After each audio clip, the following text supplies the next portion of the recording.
Ayan, tara mga ka-best friend, sa sobrang busy po natin, ngayon lang po natin na-edit yung video na to. Ayan, kung sa gusto niyo po pala yung mga ganyan na content mga ka-best friend, huwag niyo pong kalimutan na i-subscribe ang aking YouTube channel at i-follow po ang aking FB page. At salamat po sa lahat po ng sumusuporta sa aking page at sa aking YouTube channel. Ayan, muli po nagpapasalamat Boss Binmar TV. Merry Christmas po sa ating lahat mga ka-best friend, at sana masaya ang naging Christmas natin. Merry Christmas po sa lahat po ng nakakapanood ng aking mga video. Ayan, big shoutout po sa inyo mga ka-best friend.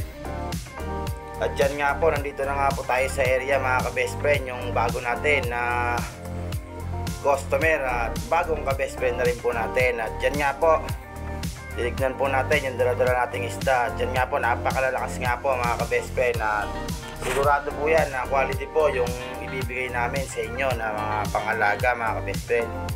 Diyan nga po, inumpisa na nga po ng ating ka-best friend na magpakawala.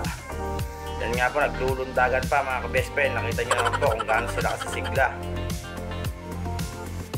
Yan po, oh, makikita nyo po, medyo maluwang po pala yung fish pan ni ka-best friend, kaya lang po konti lang po muna daw yung ikakarga niya mga ka-best friend, dahil bago pa lang po siya na mag-aalaga. At syempre tayo rin po ang mag-guide sa kanya dyan sa mga eksena na yan, kasi hindi niya po alam ang kanyang gagawin, kaya i-guide po natin siya hanggang siya po ay maka-harvest mga ka-best friend.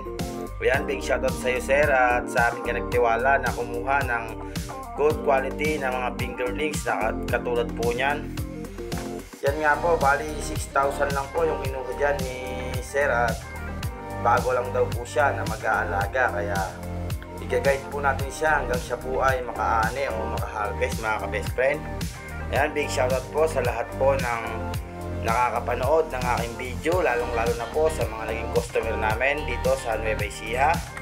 Diyan po sa Gawing Isabela, Ilocos, La Union, Pangasinan. Ayan po, big shoutout po sa inyo mga ka-best friend. At syempre hindi po mawawala yung mga tiga Tarlac. Ayan, big shoutout po sa inyo.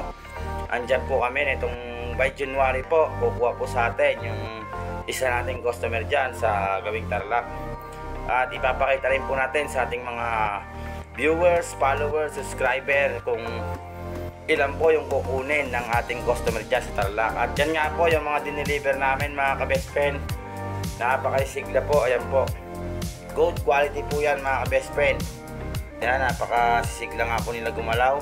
At bukod po dyan maganda po yan mga ka-best friend. At yun lang po, and God bless, ingat po tayong lahat. Merry Christmas sa lahat po ang nakapanood.